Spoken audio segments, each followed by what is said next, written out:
For those of you who I haven't had the opportunity to meet, my name is Shane Bryan. I'm the Assistant Director at SOURCE, and we are the Center for Community Engagement and Service Learning that works with the health professional schools at Johns Hopkins University.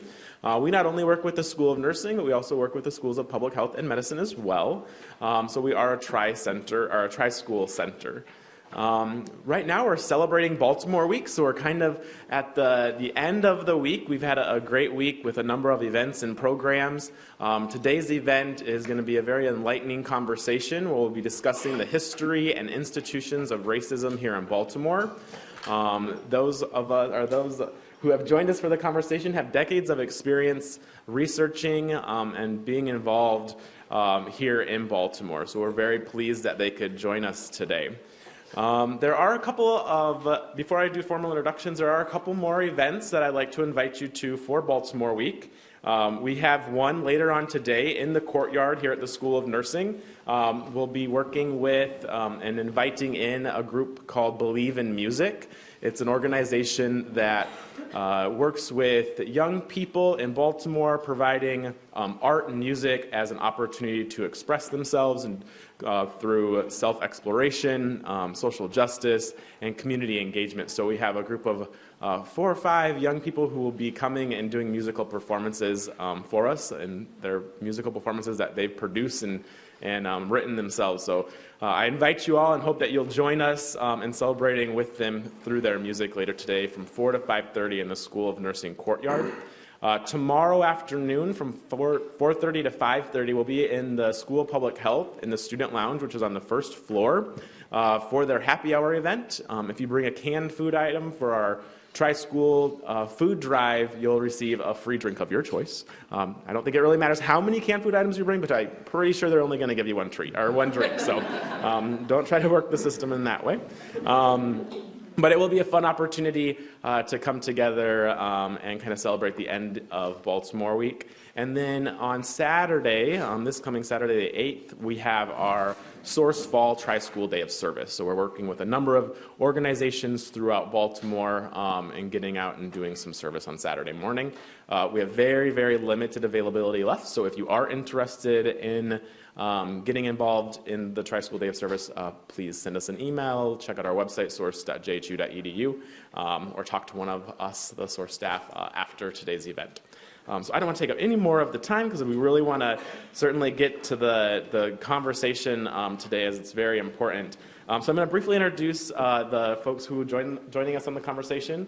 Mr. Steven Ragsdale is a great friend of SOURCE, and he's a native Baltimorean and historian who focuses on healthcare disparities in Baltimore, and he'll be moderating the conversation today. Next to him, we have Dr. Elizabeth Nicks, who's an associate professor of history at the University of Baltimore, and she's a co-editor of the anthology Baltimore 68, Riots and Rebirth in an American City.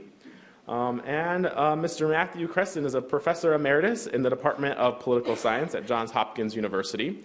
He began teaching in 1969 in urban government and American political development, which are his primary areas of interest.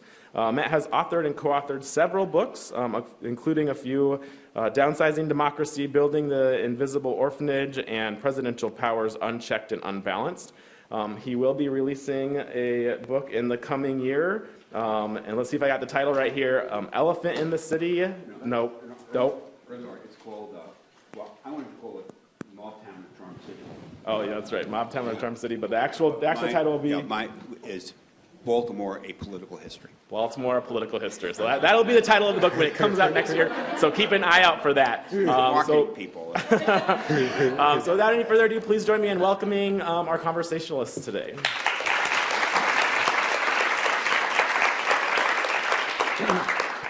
Good morning, guys. Thank you so much for inviting us back to SOURCE. This was Mindy's brainchild, and it's I have a love affair with this organization. Given the fact that I grew up in East Baltimore, I think that I somewhat understand the relationship with the community in Johns Hopkins. I think SOURCE was necessary medicine. And so thank you again for having me back.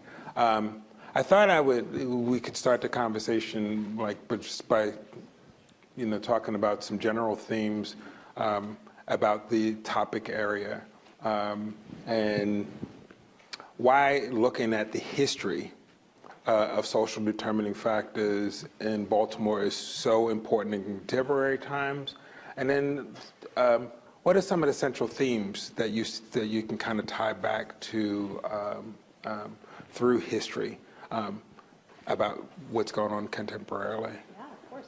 Okay, one of the reasons, can we hear me? One of the reasons it's so important to look at the history of race or any institution in cities was outlined by a sociologist at NYU named Harvey Mollich in an article he published some time ago with some co-authors, and he happens to be a native Baltimorean. So, the article's called History Repeats Itself, But How?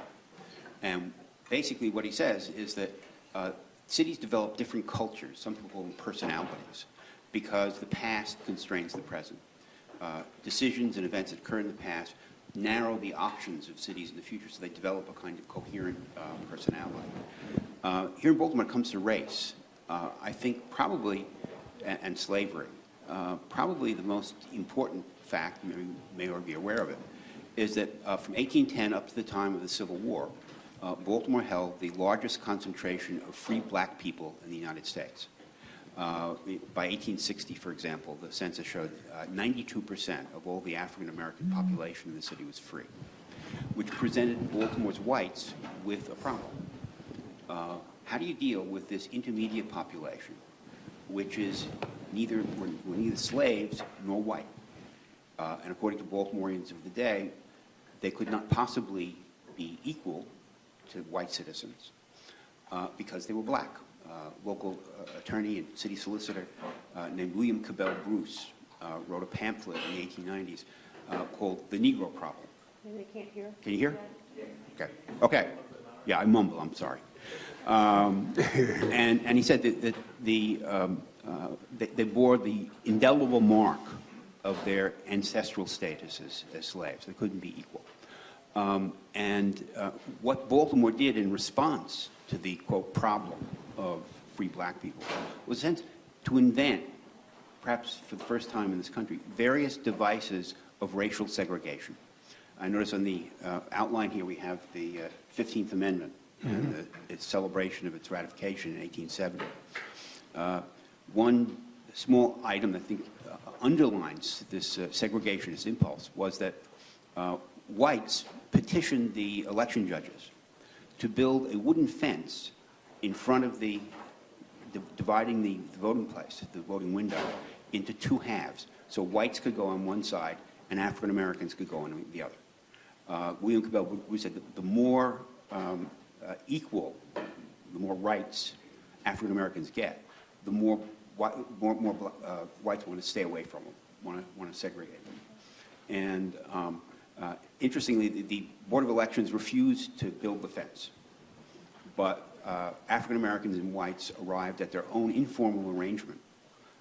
The black voters voted in the morning. The white voters stayed away until the afternoon. So the response to freedom for African Americans was essentially segregation. Baltimore is one of the pioneers of segregation. Hi, I'm Betsy Nicks, and I've lived in Baltimore for 23 years. I live on the west side. I live in southwest Baltimore at Union Square. My husband and I raised two kids here. Both of our sons went to Baltimore City Public Schools, graduated from City College High School. Is that your tie? No. No, but Matt did. Matt went to City College. So I have a great fondness for Baltimore, and am so torn up by learning this history, which I really have been delivering to a lot of different audiences since the uprising of April 2015. And so a lot of people who have lived here, even their families have been here for generations, don't know this history. And it makes a big difference to actually know it. So I was going to highlight, building on what Matt said about some of the things that have stood out to audiences. One of the things is that this free black population that lived in Baltimore before the Civil War was not very wealthy. And it was not as wealthy as like Philadelphia's free black population or Charleston's. And one of the reasons is because the work that free black people did and the capital that they amassed did not go to starting a business or buying property. They lived in a slave state, and a lot of times they had to buy their friends and their families out of slavery. So that is an expenditure that immigrant groups did not have to face. And that really sets that free African American community back a generation. So they don't really start to gain capital or to go to professional schools until after the Civil War, really a generation after the Civil War. And just as Matt said, there's a backlash to those folks gaining equality, not just the vote, but also economic equality, professional equality. And actually, Johns Hopkins plays a role in that, because Hopkins originally was situated kind of down where the light rail runs on Howard Street, near the Maryland Historical Society.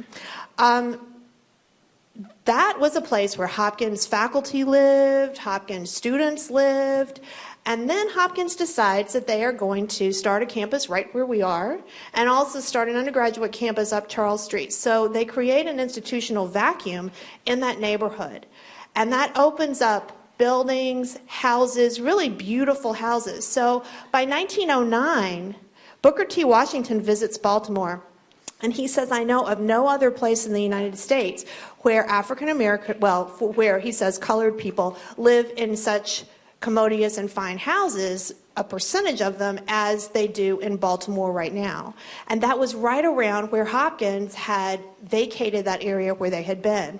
So they start to live on Druid Hill Avenue, and they're moving into these big houses along Druid Hill Avenue. They are lawyers, they're doctors, they're dentists, they have government jobs. And in 1910, when one of them, a black lawyer, buys a house on McCullough Street, 1 block over from Druid Hill Avenue, which was this established professional African American street, white Baltimore reacts and says they call it a Negro invasion, and that was published in the Baltimore Sun. A Negro invasion, there is a panic. And there's an ordinance, the first one in the country, that says that Baltimore blocks are going to be designated white blocks or black blocks, determined by the percentage of each race that lives on that block. And if there is a white block, a black person cannot move on to that block if the majority is white. If there's a black block, a white person can't move onto that block if the majority is black. There was one exclusion, and the exclusion was servants. So if you had black servants living in your house as a white person, they did not count into the percentage of white people living on that street. So that's the first thing, and I tell my audiences there are 4 R's. It sounds elementary, but it helps you remember. They're racially designated blocks.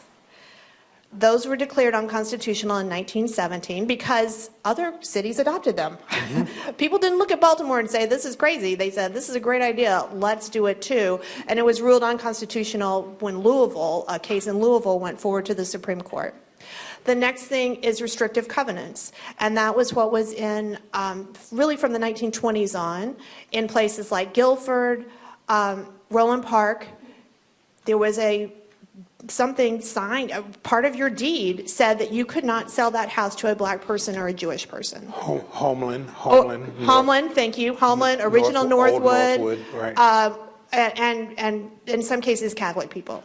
So those were in effect when a lot of the suburbs and the developments of Baltimore were being created, not just Baltimore City, but the county too. So that's really going to limit the neighborhoods that African Americans can move into. And the third is redlining.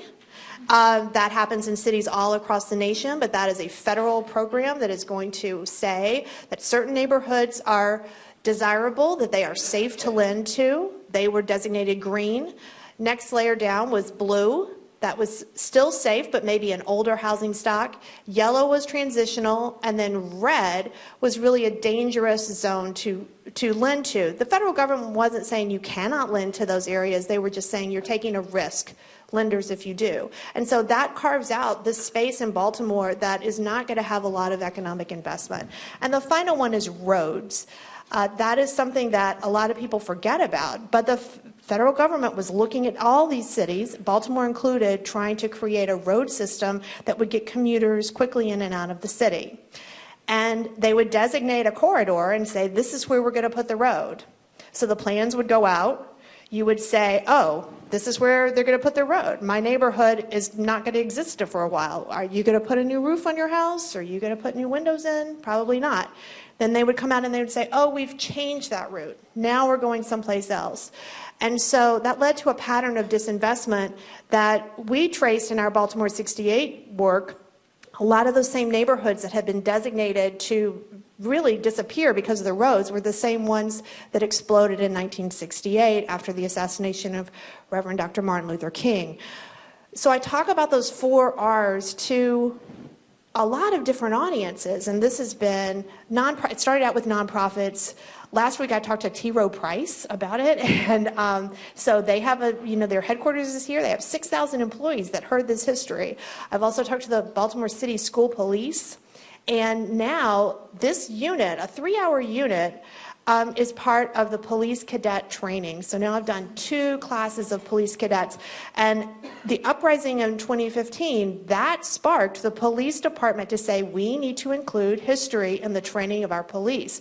And, doing this, I've discovered a lot of our police come from New York, New Jersey. They know nothing about the history of Baltimore. They don't know about the long history of African American community building, since the very beginning of the city. So that's why I think history is important, because I want people to look through the lens of this history in every decision that they make, even snap decisions that police make on the street. I think you have to understand that history in order to really get through your life in a city, in our city.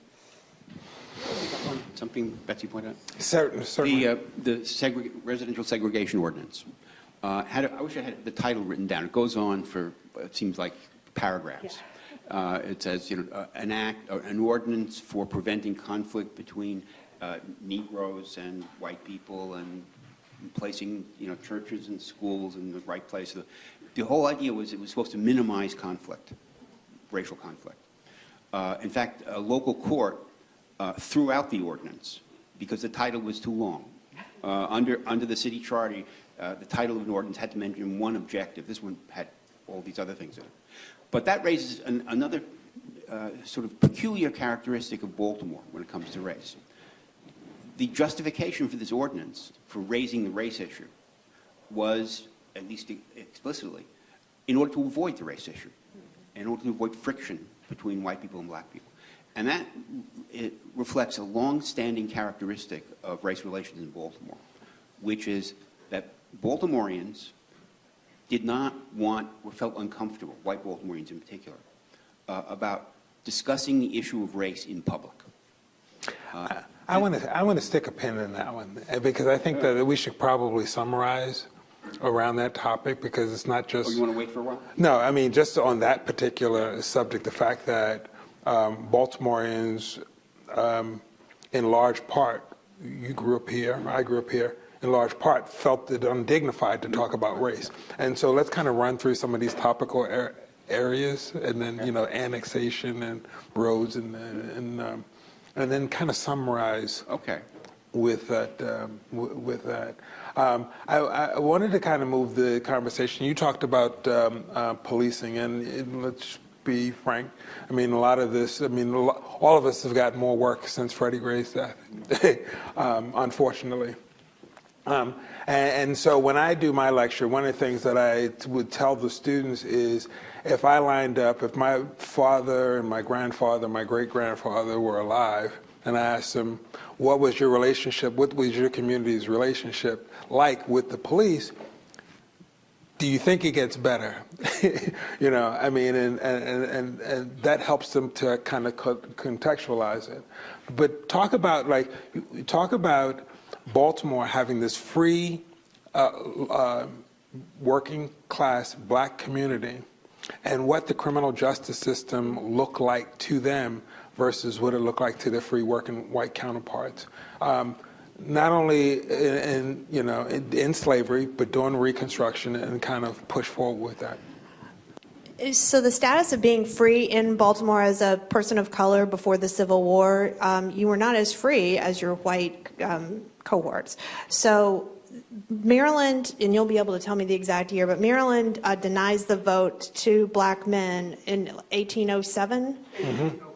1805, thank you, okay? So, thank you. So black free men could not vote in Baltimore, Maryland after that date. There are also different criminal penalties for the same crimes, and especially after 1831 with Nat Turner's Rebellion, there's a curfew in Baltimore City. So even free people of color have to be part of a curfew. There were limits on assembly, so you could assemble at church, but you could not assemble outside of a church. You want to say something about that? Okay, and then there were different penalties for crimes. So if you, the crime of larceny, if you were a person of color, you could be sent back to term slavery for committing larceny instead of a jail sentence. If you committed arson, you could be hanged or you could go into slavery for life. So those were sentences that were only available to people of color. And that makes your freedom very tenuous, even in a city like Baltimore with such a large free population. Let me just, the aftermath of the Nat Turner Revolt in 1831, the state legislature passed a law, which Betsy has mentioned, that prohibited all black church congregations from holding services unless a licensed white preacher were present from the beginning to the end. Baltimoreans, white Baltimoreans, petitioned for an exception. The only thing you needed if you were a black congregation was a letter from a white member of the clergy that would allow you to hold services. They also got an exception to going out after curfew. With special permission, if you had a night job, you could, and you had a letter from the mayor's office, you could go around. Also, there was a prohibition at the state level against black social organizations. Baltimoreans, white Baltimoreans, petitioned to get an exception to that one too, because they said it would prevent black charitable organizations from operating. I think if you look carefully at what these people were doing, these exceptions for Baltimore blacks, which were supported by whites, were not examples of white liberality. They were instruments of segregation because they encouraged African Americans to withdraw into their own separate churches, their own separate communities, their own separate institutions. So they're really precursors of the later segregation. And the creation of that black community had paradoxical political effects. On one hand, it was an instrument of social and psychological support for African Americans. But the interesting thing that happened, because African Americans in Baltimore had the critical mass and the freedom to form their own groups, their own churches, for example. They didn't stop with just one church. There were different churches. In fact, the Sharp Street Methodist Church, which still exists, so not on Sharp Street, had a minister named Daniel Coker. He seceded from that church to form what later became Bethel AME. Because he didn't want to be in a church that was governed, or was an all-black congregation, by a white superstructure. So what happened, we get a proliferation of churches. Since there are no public schools in Baltimore for black people, churches usually sponsored schools. There are separate schools as well. Different denominations, different social organizations. And so the result that you get in the end is political fragmentation. With rival leaders and competing constituencies. And so the paradoxical result of being free in Baltimore was that no single group or person could claim to speak for the black community, which is something that helped to impede the emergence of race as an issue in the city. We'll get back to some other things later. Yeah, absolutely. With that said, you spoke, you kind of led on to education, which is another social determining factor that we look at today. But again, has roots that predate the Civil War. Baltimore had 16 private African-American schools dedicated to African-Americans. In 1864, by virtue of state action, that is reduced to 8, right? You guys want to speak to education in that era and kind of like how it looks kind of going forward? Do you? Go ahead. Finally, in 1867, the city, after providing money for some of these private black schools, decided to take over the black school system. The first thing they did was to say there could not be any black teachers. All the teachers had to be white. And that went on for quite some time. I'd like to sort of jump forward in time. Sure, definitely. To the 1954 decision to desegregate the schools in Baltimore. This was something of which I had personal experience. I was going to an all-white, legally segregated elementary school and was about to graduate and go to junior high school in 1954. I remember I heard about the Brown decision on the car radio from the back seat of my father's 1949 Studebaker. And I assumed that integration was going to occur right away. But the fact is the Supreme Court, held that decision, that case, over for a year to hear argument about how it was going to be implemented. Nevertheless, even though Baltimore was not under any legal compulsion to desegregate its schools, nevertheless, the school board, in, I guess, just 17 days after the announcement of the Brown decision, voted unanimously and with no public discussion that they were going to desegregate the public schools when they opened in September. It was a sort of feeble desegregation program. It was freedom of choice. So in September, I was going to go to a school that was legally desegregated. Ironically, the school was named after Robert E. Lee. When we got there, nobody said anything about race or segregation or what. I had black students who were sitting in my classrooms. And in fact, this whole thing fits a kind of pattern. Why did the school board desegregate so fast and with so little public discussion? Well, it developed later. There's a report that was prepared by the State and Local Human Relations Commission. They said that the superintendent of schools and the school board agreed that the less discussion there was about race, the better. Because if you discussed it, it implied there might be problems. And so that decision by the school board, although it looks like again, a racially liberal kind of, was actually a preemptive strike to prevent or postpone any discussion of race or school desegregation in Baltimore.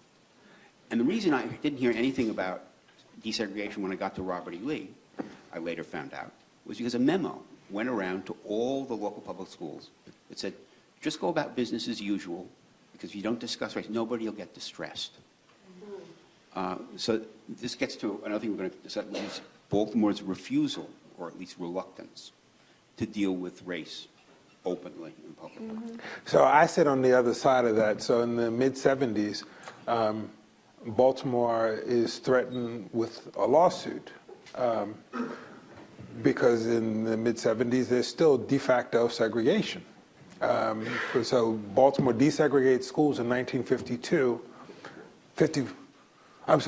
There's conversations starting in 52. Poly is, I'm sorry, that's right. Poly is desegregated in 1952. And then there's not a whole lot of movement from community to community by virtue of schools for until like the 1970s, when the federal government comes in and threatens to withhold HEW money. Now, there's a whole rationale. Howell Baum writes a really excellent text about school desegregation, who negotiates it. and who it's for. But the reaction to the segregation, I remember it, was similar. Was similar. So I lived up in near Edison Highway, and would take the 5 up to what is now, I guess, the junior high school on St. Clair Lane and Moravia, which was at that point in time Heron Run. So, but once you got to Edison Highway, that was the end of the black neighborhood. You were now penetrating into a hard barrier white neighborhood. And I just remember riding through Claremont Homes and just the kids having to cower under our desks because adults would come out and throw bricks through the MTA windows for every number 5 that kind of came through the neighborhood. And then we got to school, and none of that was discussed. The fact that it actually happened, I mean, there was no, there was not a whole lot of dialogue around why we integrated, what the benefit proposition was. It was just kind of expected, and there was massive integration at that point in time, which kind of spurns on another, it spurns the white migration out, out of the city.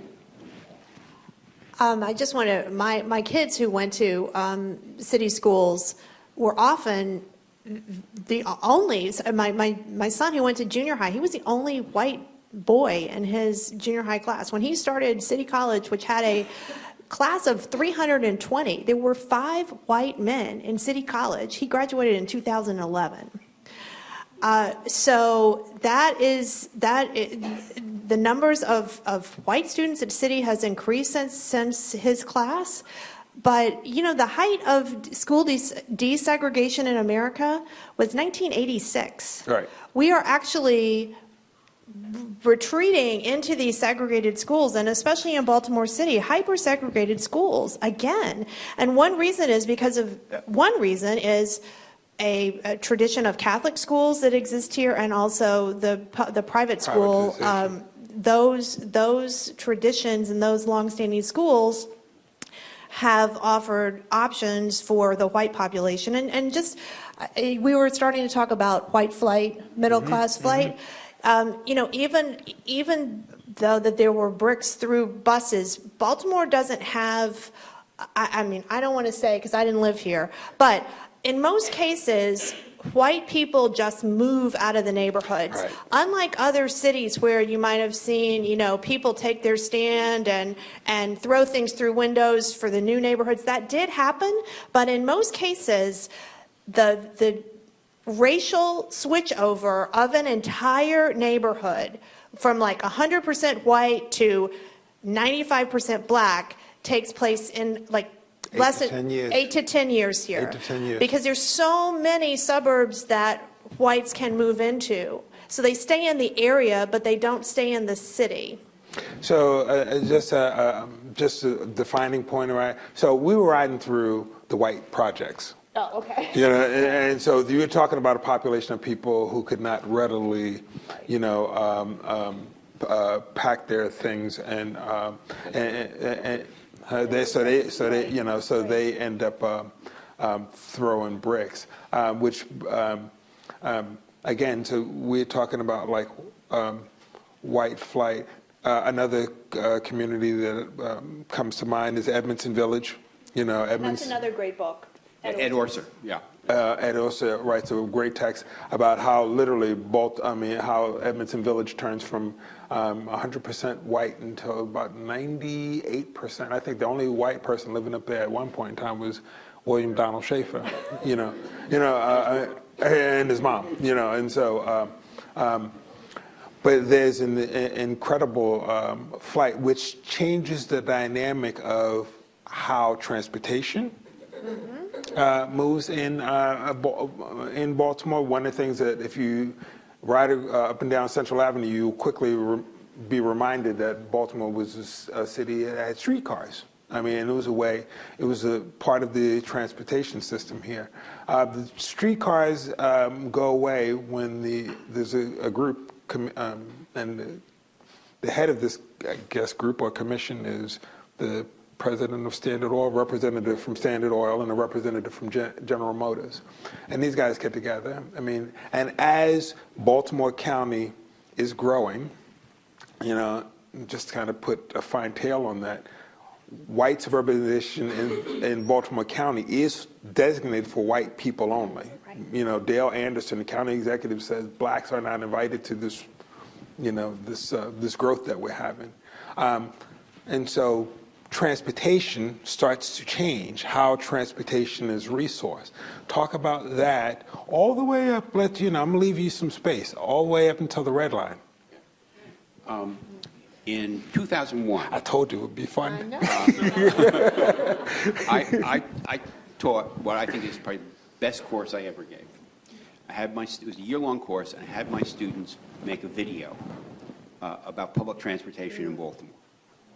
And I had them, first assignment I gave them was to get on a bus in the inner city, ride to a job site in the suburbs, and get back, and then write a paper about it. Many of these students had never ridden public transportation at all. They were deathly afraid. So I gave them instructions, you know, don't go at night, don't go alone. If somebody asks for your wallet, give it to them. Instead, what happened was, of course, they didn't know where they were going. They looked lost. Other bus riders, and they were almost always African-American bus riders, would come to them and say, are you lost? Can I help you find where you're going to go? Almost all of them came back with that kind of a story. So we interviewed a whole bunch of people in this course of this video. We asked them, for example, how long does it take you to get to work? And we had a whole series of vignettes where they said, hour and a half, hour and a half, hour and a half, hour and a half. During this whole series of interviews, my students actually interviewed only one white person, because there weren't almost all black people on the bus. And he was an official of the local transportation agency. He drove.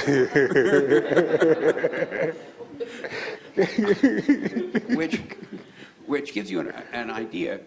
Well, just to back up a bit, although Baltimore is 63% African American, roughly now, certain institutions in Baltimore are much more heavily African American. The schools now, the student population, about 90% African American. I don't know what the percentages are, but African Americans depend on public transportation much more than everybody else. So when, for example, you withhold $30 million in education funds from Baltimore, you are hurting disproportionately African American kids. When you cancel a light rail line going across the city to take people to their jobs, you're hurting disproportionately African Americans. Now, these decisions may be made without any expression of overt racism, but just an indifference to the consequences. This is a perfect example of institutional racism. Right. It's not overtly racist, it's just heedlessness, which is how these things happen.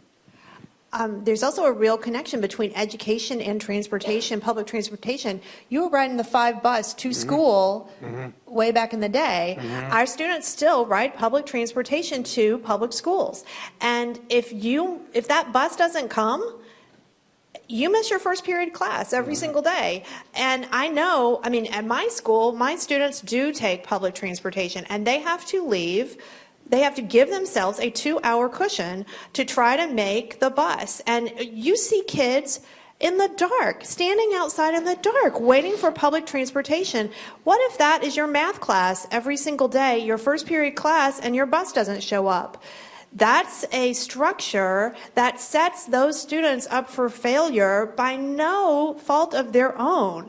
And so that's what we've lived with for generations, and we all just say, that's the way our kids get to school. That's the way that it is. And it just builds on itself. It's very frustrating to me. And I made my kids ride the bus, and I'll just say, I mean, the treatment that they got from some bus drivers was really frustrating, and lots of times they were very late for things. They didn't ride the bus to school, but they would have to ride the bus home because we didn't trust the public school bus system to get them to school on time. Wow. Excellent. You and I have talked about this a lot, and I would like that opportunity for you to speak on it as well. Baltimore has been downsized, I like to call it annexed, several times over the course of its history. Can you talk about that annexation and why it happened, and or some theories on you know? Well, and what does why is that an important topic matter? well, annexation, the enlargement of the city, is something that is a way of expanding the revenue base of the city. People who live outside the city boundary usually have more money than people who live inside. But the last time Baltimore annexed any territory outside itself was 1918. And a city charter, a state constitutional amendment in 1948 virtually froze the city. Because what it said was, you can't annex any territory unless the people in that territory get to vote on it. And so who wants to vote to pay city taxes? That makes it practically impossible. The only times that the city has been able, well, two different times, been able to annex territory is first when the state legislature mandated, you don't take a vote among the people living in the outlying areas. That was like 1816, they annexed areas. In 1888, what they did was they split the annexed territory into 3 sections. The people who really didn't want to be annexed were people who lived in Highlandtown and Canton. They were outside the city. Why? Because they could keep their bars open on Sundays, because they could have industries that were prohibited within the city limits. They could have gambling. So they voted against annexation. 2 other sections voted in favor. It's been very difficult to add territory to Baltimore. And that's why, one of the reasons why, it's so, relatively speaking, impoverished. Because it's not able to expand to take in what really is urban population. I don't anticipate that at any time, unless they repeal that 1948 amendment, I do not anticipate that Baltimore will be able to annex anything at any time in the future. Well, I mean, you just hit on something. We have to have high taxes in Baltimore City in order to support the city with fewer people, but the high taxes prevents people outside the city being willing to agree to be part of the city. So unlike a lot of other cities that can annex their suburbs, and we are seeing a decline of population in the inner rings of the suburbs. So a lot of times the urban ills that people associate with Baltimore City are going into that inner ring right outside of the city limits. So, we're gonna share a lot soon. So let's talk about these medical students. You guys want to talk about the social determinants in history and how you see them affecting public health in any way, or jobs, or, you know? That's your spec. Okay. So one of the things, and it's you guys have an excellent resource here in Graham Mooney, who's the editor of the Oxford Journal of the History of Medicine, who teaches a class, I think, every spring on the history of Baltimore and how it's affected public health. One of the things that you talk about, I mean, that you'll find in engaging in his class is that all of the things that we've talked about up here have affected not only health and health care, but the distribution of those resources as well. Baltimore is not a place early on that focuses much of its attention on public health or healthcare delivery. I mean, insofar as there's not a lot of ways to get direct health care outside of some dispensaries. They build bathhouses to kind of keep disease down. This is a place where disease runs rapid. You have more typhoid. It's a water-based city. You know, we used to have some of the biggest rats that I don't know where they live now. You know, but is that what? But we used to have some of the biggest rats in town that you ever want to lay eyes on. Baltimore had the highest TB rate in the country until 1965. 21215 today, boasts one of the highest HIV rates in the country. Black men in the city have, again, some of the highest prostate cancer rates in the country. We still have, from an environmental standpoint, a lead paint problem, or environmental issues that literally, a whole host of them that come out of the fact that Baltimore was an industry city. So when you look now at the history of our industry, the history of like how we've kind of managed our socio-ecology, if you will, over a period of time, it's devastated many communities. And so when you turn on the television, you see a commercial every 3 or 4 minutes for mesothelioma. Go back and understand where what the basis of those illnesses are and what prompted them. There's an excellent book called The Roots of Steel. Baltimore was a huge steel town. It's probably sold more steel than any other city on the planet at one point in time. There was a segregated workforce, right, where depending on your ability to speak the English language, because not all immigrants in Baltimore spoke had great command of the English language. And then there was black people who typically had jobs like, when the furnace cooled in the mill, you would go in, tie a rag around your head, and take a chisel, and you would chisel the asbestos off of your off the side of the furnace because it would build up. Now, if you guys, anybody read The Immortal Life of Henrietta Lacks? That's what David Lacks did for a living. That was his job, if you talk to me. And then there's a part in the book where he talks about, he comes home and he takes his coat off and he shakes it over the kid's head and all the little white flakes, and they're pretending that it's snowing. And it's actually asbestos. So when you think in terms of kind of like how, at one point in time, Baltimore only spent about half what was necessary in public health, on public health, how they depended on private donations to build bathhouses, to help manage population sickness, and created a social dynamic where when African Americans were able to get health care, it was strictly through one vehicle, and that was the emergency room, right? Now we're at a place now in 1970s, 1980s where we are saying, you know what, fee-for-service is not the best thing.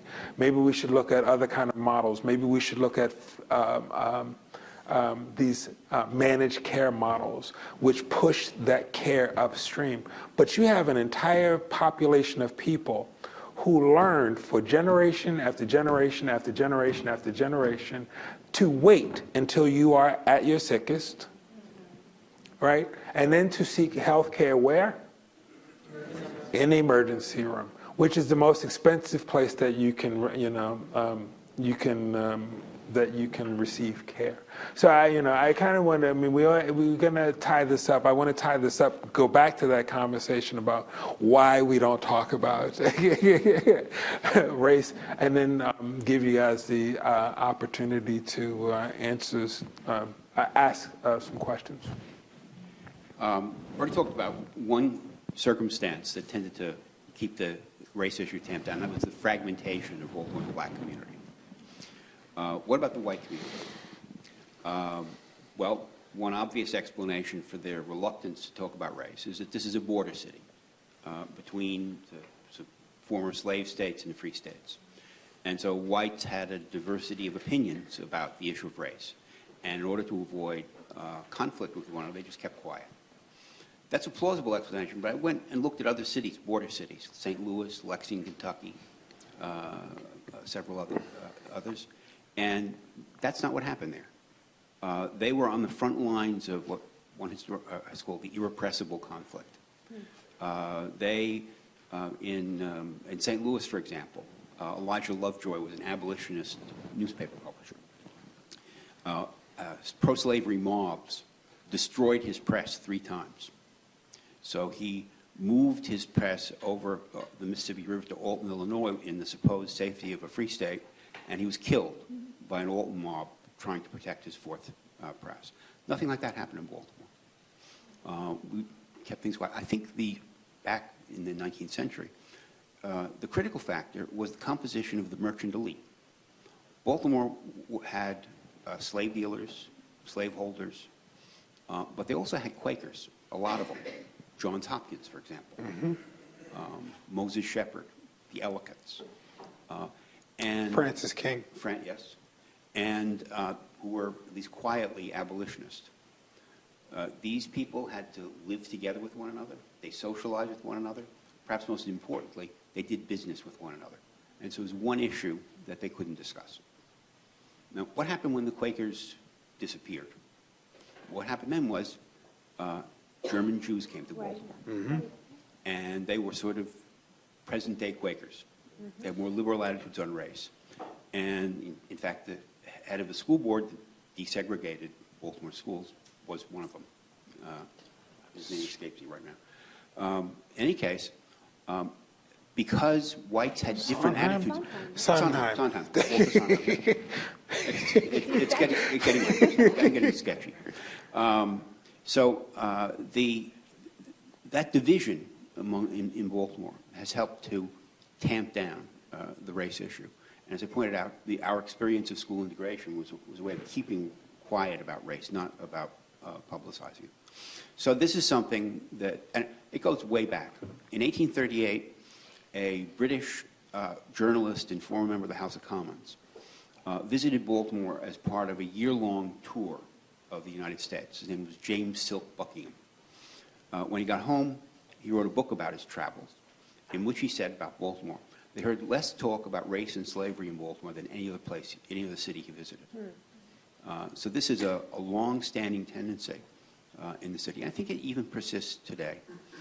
For example, in the 1970s, the city solicitor said that we were no longer in compliance with court decisions on school integration. This is when we were talking about the 70s. The president of the city council at the time said, we don't want to bring that up because we just wind up talking about race.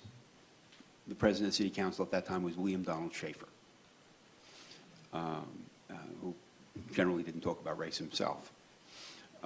So this is something that's persisted and persists today. One interesting episode, you alluded to it, was when the city was about to get sued by what was then HEW. Because its freedom of choice plan didn't create enough actual integration. And the result was finally the Office of Education filed suit against Baltimore to take away its federal education funds.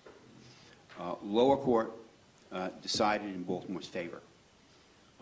The federal government then appealed to the circuit court, the appeals court. The judges heard what they call en banc. All 7 judges heard it together. The vote was 4-3 against Baltimore. However, before the decision was announced, one of the judges died. One of the judges who voted against Baltimore died. And under precedent, since he hadn't yet been able to read the minority opinion, the decision was wiped out. The lawyers in the Justice Department refused to take it to the Supreme Court because they were worried that a decision that applied to Baltimore and Maryland might be extended to the whole country. Baltimore ducked the bullet. At that time, at the beginning of the case, the school population was 70% black. By the end of the case, just a few years, it was 77% black because people were already leaving. But nobody talks about it.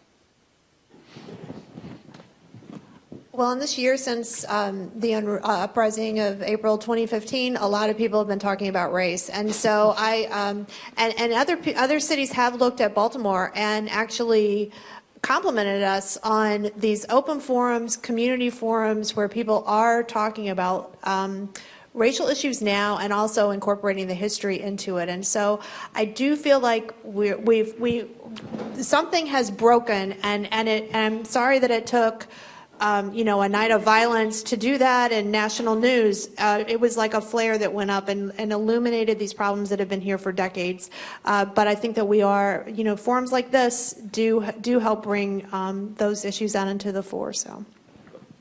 And to kind of tidy that up, I agree with both of you guys. I want to also illuminate the fact that not talking about race was not only an affect in the white community.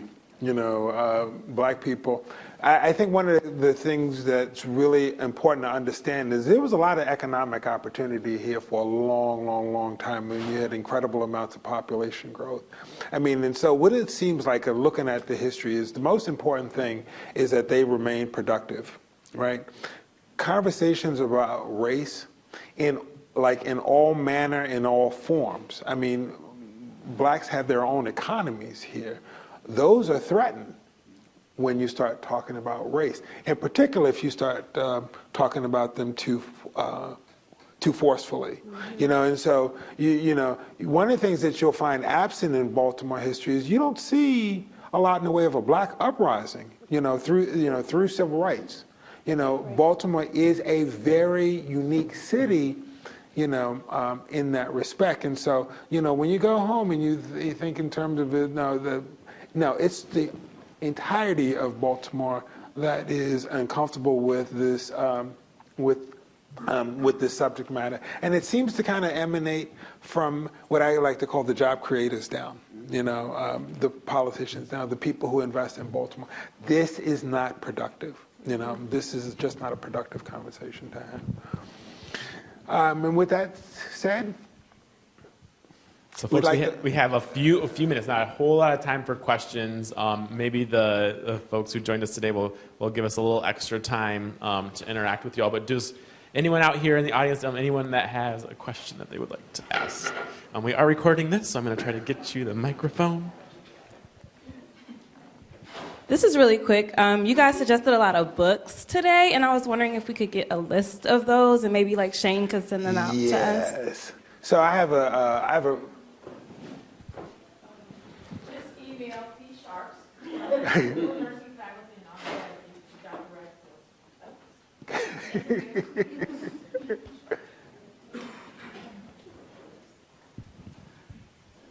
So we work in Curtis Bay at Ben Franklin High School, and we're coming up with this Port Covington development issue. I don't know if you guys can talk about a little bit on gentrification and new development in the city and what that does too with racism. It's a huge topic, but I'd be really interested to hear. I just want to say about that directly. Dr. Lawrence Brown from Morgan State will be coming to speak at School of Nursing on October 24th. I want to be there. Yeah. Let's make sure I get that. He's been really involved in those discussions, so that comes out. So Lawrence Brown is a guy who actually, when you start talking about restrictive covenants, I think he's a professor who uncovered restrictive covenants that were signed in Morgan Park, an all-black community right behind Morgan State University, that prevent poor white people from moving into that community. So when you think in terms of this enculturation around the racial construct, again, you have to think broadly. And not constrain you.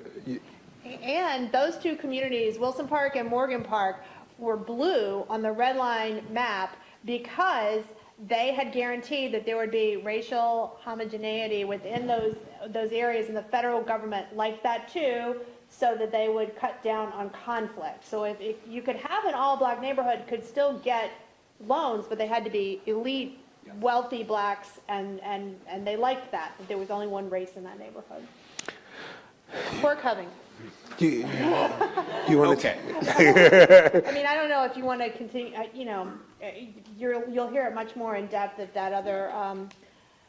And gentrification, I think, is tricky because we have a lot of vacant houses in Baltimore City. I've heard that we don't need to get up to 1 million people back in Baltimore to make Baltimore work, because traditionally those families were big families. People had more children, right? So you can still fill up a house with 2 people, and instead of 8 people that a big family had. So it's hard for me. I live in a neighborhood that, you know, has been on the verge of gentrification for 20 years, 40 years maybe. It's always, and you know, people there would not hate it, I think. You know, I don't know how to say it. I mean, it really depends on what it looks like and who's included. I mean, you know, you know, again, land is an economic resource, and what we're talking about is the distribution of those resources and how that looks across various communities. How is that represented? What the rule sets look like? You know, when you think in terms of like Port Covington, you know, I mean, again, I'm not here trying to be political, but in 1952, the Baltimore plan with the expansion, and if you look at things that were actually done on this campus with the construction of Reed Hall and Hampton, where you like eliminate about 750 black homes in order to make space for a medical dormitory and a nursing dormitory. You look at what, you know, and again, not getting too deep into this, but how the situation was managed around East Baltimore Development Project and how the community is going to change. I'm really interested in what the community from the waterfront to North Avenue is going to look like in 20 years and what the construct is going to look like. You know, and so like Baltimore has, you know, a lot of people don't know that Old West Baltimore literally started out in, you know, in the space where Camden Yards sits today. You know, when Baltimore needed the land, they picked up an entire community and moved it, you know, to the other side of Pennsylvania Avenue, right? I mean, so these elements and the way that property is distributed across Baltimore, it has a history. You know, it has a deep history, and I can't ever say that it's ever been equitable. I'm new to Baltimore by about a year, so I'm not from Baltimore, and I was certainly interested in what the history of Baltimore would look like from your perspective.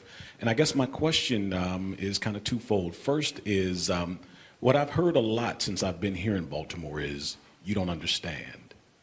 You're not from Baltimore. And I've been all around the country. I've lived in probably 10 different states over my time. I was in the service and lived around the world. And I'm curious to know if you think that there's going to be some change without conflict in Baltimore. And every discussion that I've been a part of that involves race as an issue seems to be greeted with that same unwillingness to get into conflict about some issues that are conflict-based, you know, in terms of trying to get some results. So I'm curious to hear what your opinion is. Well, one of the things you're probably hearing when people tell you you don't understand is that Baltimore is a intensely parochial city. There was a guy named Edward Hungerford who published a book over 100 years ago called The Personality of American Cities. In the chapter about Baltimore, he says, she is not cosmopolitan, she is proud of that. And so that's part of what you're hearing. I'm not sure whether, I think there's a way today to make things happen with low levels of conflict.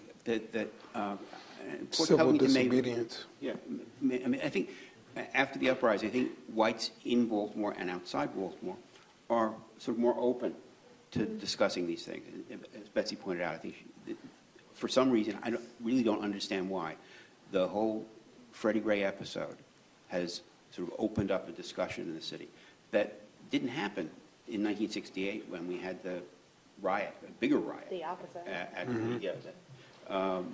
So I'm not sure exactly why it happened now, but I think attitudes have changed, and that people are willing to discuss this. But in fact, in addition to residential segregation, there's one real problem that Baltimore has, and that has to do with economic mobility. There was a study that came out just like a week or so before the Freddie Gray episode by a couple of